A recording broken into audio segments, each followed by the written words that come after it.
अस्सलामुअलैकुम दोस्तों और साथियों, उम्मीद है आप लोग खैरियत से होंगे। आज की इस वीडियो में हम बात करेंगे कि अगर आप एक शुगर के मरीज़ हैं और अपने शुगर का जो कंट्रोल है उसको बेहतरीन करना चाहते हैं, अगर आप एक ऐसे शख्स हैं जिसको शुगर नहीं है लेकिन अभी उसकी शुगर प्री डायबिटीज़ के एरिया में जा रही है कि नॉर्मल और ख़राब के दरमियान चल रही है, तो उस सूरत में भी ये वीडियो आपको फ़ायदा देगी। या अगर आप डरते हैं कि मुस्तकबिल में आपको शुगर इसलिए हो सकती है क्योंकि आपके ख़ानदान में लोगों को शुगर है, तो तब भी कुछ मैं आपको टिप्स देता हूं कि अगर ये काम करेंगे तो ना सिर्फ ये कि शुगर के मरीज़ों का शुगर का कंट्रोल बहुत बेहतर रहेगा, बल्कि प्री डायबिटीज़ वाले जो हैं वो रिवर्स कर सकेंगे अपनी सूरत हाल को। और मुस्तकबिल में प्रिवेंशन अगर आप करना चाहते हैं, फैमिली हिस्ट्री की वजह से आपके अंदर खौफ है, तो वो भी मुमकिन होगा। ये जो टिप्स हैं उनमें से पहली टिप है, आपने ये कॉन्सेप्ट समझना है कि एक एक्सरसाइज होती हैं टाइप जिसको हम कहते हैं एनारोबिक या रेजिस्टेंस एक्सरसाइजेज। ये वो होती हैं कि जिसमें आपको ज़ोर लगाना पड़ता है। मिसाल के तौर पे आप जिम जाते हैं, वज़न उठाते हैं, या जिम को ही छोड़ें, आप घर के अंदर ही बेशक आपने वेट्स रखे हुए हैं, वज़न रखे हुए हैं, कोई ना कोई ऐसी एक्सरसाइज के जिसमें आपको ज़ोर लगाना पड़े, इनको हम कहते हैं कि ये रेजिस्टेंस एक्सरसाइजेज हैं। तो इनमें क्या होता है कि आपके जो मसल्स होते हैं, आपके जो पट्टे होते हैं, वो बिल्ड करते हैं, वो मजबूत होते हैं। और मसल्स की एक खसूसियत ये है कि ये ग्लूकोज़ को ज़्यादा इस्तेमाल करते हैं अगर ये ज़्यादा इनकी अफजाइश हुई हो, ग्रोथ हुई हो, और वो ब्लड शुगर जो है वो एनर्जी के काम में आ जाती है। तो इसलिए आपने अपने मसल्स को बढ़ाना है रेजिस्टेंस एक्सरसाइज से, एरोबिक से। एरोबिक तो आपको पता है कि ये ब्रिस्क वॉक है, जॉगिंग है, इनको हम एरोबिक कहते हैं। एनारोबिक जो है वो जिनको हम स्ट्रेंथनिंग, रेजिस्टेंस, या ये जो आप जिम वगैरह में करते हैं। तो जब आपके मसल्स मजबूत हो जाएंगे तो आपके ये मसल्स जो हैं, जो ग्लूकोज होती है ब्लड से, उसको एनर्जी में ज़्यादा इस्तेमाल करते हैं। तो पहली तो टिप ये है। दूसरी टिप का जो ताल्लुक है वो भी पहली टिप से है। पहली टिप में हमने अपने मसल्स को बनाया है। दूसरी टिप में ये याद रखें कि अगर आप शुगर के मरीज़ हैं या शुगर का बहुत अच्छा कंट्रोल चाहते हैं अपनी ज़िंदगी में, तो प्रोटीन जो हम खाते हैं उसका ख्याल रखें। उसकी वजह क्या है कि देखें, आपने मसल्स जो बनाए हैं, अगर आप उनको बना तो लिया है, लेकिन अगर आप उनको बरकरार रखना चाहते हैं तो आपको किसी हद तक कम अज़ कम जो है प्रोटीन की एक ख़ास मिकदार अपने जिस्म के अंदर लेके जानी होगी, क्योंकि ये बिल्डिंग ब्लॉक है। आपके मसल्स का बिल्डिंग ब्लॉक जो होता है वो प्रोटीन होता है। तो प्रोटीन कम अज़ कम कितनी होनी चाहिए एक दिन के अंदर? 1 ग्राम पर किलोग्राम पर डे। मिसाल के तौर पे अगर आपका वज़न 65 किलोग्राम है या 70 किलोग्राम है, तो आपको 65 या 70 ग्राम जो प्रोटीन होती है वो एक दिन में लाजमी लेनी चाहिए। और अगर तो आप बहुत ही हैवी एक्सरसाइज करते हैं तो जाहिर है उसी हवाले से आप उसको थोड़ा बढ़ाएंगे 1.2 ग्राम पर केजी पर डे के हिसाब से। या अगर आपके डॉक्टर ने खसूसी तौर पे, जैसे गुर्दों के मरीज़ होते हैं, उनको कहा होता है कि आप प्रोटीन ले सकते हैं लेकिन थोड़ी कम लें, तो आप 0.8 ग्राम पर केजी पर डे के हिसाब से। लेकिन प्रोटीन का जो इस्तेमाल है, अगर आप फ़र्ज़ करें मसल्स बना लेते हैं और आपकी शुगर का कंट्रोल आप चाहते हैं कि बेहतर हो, तो फिर जो प्रोटीन का इंटेक है उसको ज़रूर बेहतर करें। और बहुत सारे लोगों को हम कहते हैं, शुगर के मरीज़ों को, कि आप प्रोटीन लें, फ़ैट लें, ताकि आपकी जो ग्लूकोज़ का कंट्रोल है वो बहुत बेहतर हो। इसके बाद बारी आती है वेस्ट सर्कमफ्रेंस की। बहुत ज़्यादा जिक्र सुनते हैं आप मुझसे कि कमर का आपको माप लेना है। वो एक सादा सी, सिंपल सी एक आपको मिल जाती है, बड़ी सस्ती, ये जो एक इंची टेप जिसको हम कहते हैं, उससे आप नेवल पॉइंट जो होता है अपना, ये जो आपका नेवल एरिया, यहाँ पे रख के तो आप मेजर करें। अगर तो मर्दों के अंदर ये 102 सेंटीमीटर या 40 इंच से ज़्यादा हैं, और ख़वातीन के अंदर 88 सेंटीमीटर या तकरीबन 35 इंच से ज़्यादा हैं, तो दोनों सूरतों में आपको इसको कम करने की ज़रूरत है।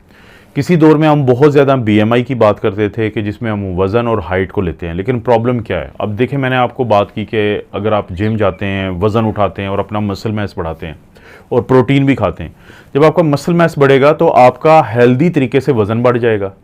लेकिन अगर हम BMI को इस्तेमाल करेंगे तो वो चीज़ फिर ठीक नहीं रहेगी कि आपका वज़न आपके मसल की वजह से है, लेकिन यहाँ पर वो नेगेटिव हो सकता है। लेकिन जब आप कमर का माप लेंगे तो इसमें कुछ ऐसा नहीं आता। तो कमर का माप पे ये होता है कि हमारा जो सेंट्रल ओबेसिटी जिसको कहते हैं, तोंद जिसको कहते हैं, तो इसका पता चल जाता है कि अगर ये इससे ज़्यादा है, जो मैंने अभी आपको बताया, तोंद जिनकी बाहर निकली हुई होती है, उनके बारे में साइंसी तौर पे हम ये कहते हैं कि इन लोगों को इंसुलिन रेजिस्टेंस होती है, कि इंसुलिन मौजूद है लेकिन वो काम नहीं करती। और इंसुलिन रेजिस्टेंस आज के दौर में टाइप 2 डायबिटीज़ मेलाइटिस की बहुत बड़ी वजूहात में से सबसे एक बड़ी वजह है।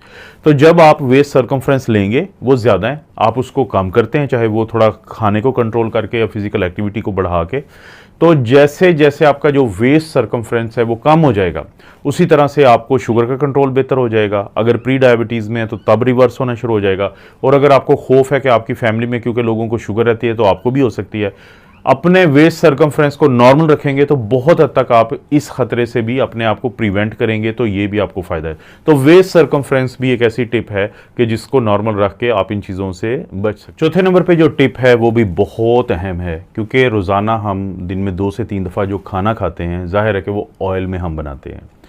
लेकिन कुछ लोगों की आदत होती है कि वो बहुत ज़्यादा घी इस्तेमाल करते हैं, बहुत ज़्यादा वो मक्खन इस्तेमाल करते हैं, बहुत ज़्यादा वो कोई कोकोनट ऑयल इस्तेमाल करते हैं, बहुत ज़्यादा पाम ऑयल इस्तेमाल करते हैं, या कोई भी मुख्तलिफ़ किस्म के जो ऑयल्स हैं उनके अंदर खाने को बनाते हैं, यानी ज़्यादा इस्तेमाल करते हैं। अब ये जो बुरे वाले फैट्स होते हैं, जब इनको ज़्यादा इस्तेमाल करेंगे, जहन में रखें कि 1 ग्राम जो प्रोटीन होती है वो 4 कैलोरीज़ देती है, 1 ग्राम जो ग्लूकोज है वो 4 कैलोरीज़ देती है, लेकिन फ़ैट का जो 1 ग्राम होता है वो आपको 9 कैलोरीज़ देता है। जब आप एक खाना बनाते हैं, बहुत ज़्यादा ऑयल में तलते हैं, फ्राई किए हुए होते हैं, तो उसके बाद जो कैलोरीज़ आपके अंदर जाती हैं वो बहुत ज़्यादा हो जाती हैं। और जब वो बहुत ज़्यादा कैलोरीज़ होती हैं तो एक्स्ट्रा कैलोरीज़ जो होती हैं वो फिर ग्लूकोज की शक्ल में, फ़ैट की शक्ल में आपके जिस्म के अंदर ठहरती हैं और आपके शुगर के कंट्रोल को बहुत बुरा कर देती हैं। देखिए, ऑलिव ऑयल है, हम हमेशा कहते हैं कि अच्छा ऑयल है, लेकिन एक अच्छे ऑयल को भी आपने कम से कम मिकदार में जब इस्तेमाल करेंगे और जिसकी आदत आपको डल जाएगी तो आपके शुगर का कंट्रोल वैसे ही बेहतर हो जाएगा। तो अगर आपके डॉक्टर ने आपको बताया कि फ़लाँ ऑयल जो है वो बेहतर है, आप उसमें अपना खाना बना सकते हैं, तो उसमें भी कोशिश करें कि कम इस्तेमाल करें। और अक्सर हम लोगों को कहते हैं कि नॉन स्टिकी जो बर्तन होते हैं उसमें इस्तेमाल करेंगे तो ये ऑयल के बुरे असरात कम से कम हो जाएंगे। तो ये वो टिप है जिसका ख्याल रखना बहुत ज़रूरी है आपके। अब दोस्तों, 5वीं या जो आखिरी टिप है वो भी अहम भी बहुत है और इसको अक्सर हम इग्नोर कर देते हैं। अगर आप एक ऐसे शख्स हैं जो उन 3 कैटेगरीज़ में आते हैं जो जिनका मैं वीडियो के शुरू से जिक्र कर रहा हूँ, तो आप सिर्फ एक अपनी आदत डालें कि 1-2 हफ्ते के लिए ख़ास तौर पे, चाहें तो इसको पूरा महीना भी आप कर सकते हैं, कि जो भी आप खा रहे हैं तो आपने उसका रिकॉर्ड रखना है, उसको कहीं पे लिखना है। देखिए, हमारे एक तो खाने होते हैं बड़े, जैसे ब्रेकफास्ट है, नाश्ता, दोपहर का खाना है, लंच, और रात का खाना है, डिनर। लेकिन इनके दरमियान जो हम स्नैक्स यूज़ करते हैं, छोटे छोटे खाने इस्तेमाल करते हैं, बहुत सारे लोगों की शुगर के कंट्रोल को ना होना उनके स्नैक्स का प्रॉब्लम होता है। क्योंकि वो स्नैक्स जो भी आप खाते हैं, चाहे आप कोई बिस्किट लेते हैं, चाहे आप कोई कैंडीज़ वगैरह लेते हैं या कोई भी चीज़ लेते हैं, तो आप उसको लिखें भी और उसका ग्लाइसीमिक इंडेक्स भी देखें गूगल के ऊपर, बड़ी आसानी से मिल जाता है।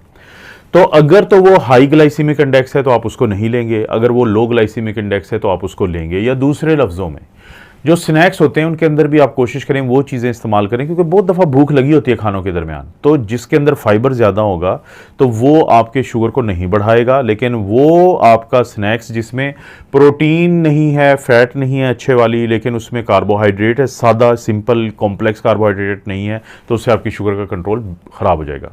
दोस्तों, इन 5 टिप को फॉलो करें तो आपका अच्छा कंट्रोल रहेगा। आपको पता है इस चैनल पर इस तरह की वीडियोस मिलती रहती हैं। वीडियो को लाइक करें, चैनल को सब्सक्राइब करें। कोई वीडियो अच्छी लगती है तो दोस्तों रिश्तेदारों से शेयर करने के लिए नीचे ऑप्शन उसको जरूर इस्तेमाल करें। आप अपना और अपनी फैमिली का ख्याल रखें। अल्लाह ताला आपको और आपकी फैमिली को हर किस्म की बुराई, बीमारी और आजमाइश से महफूज रखे।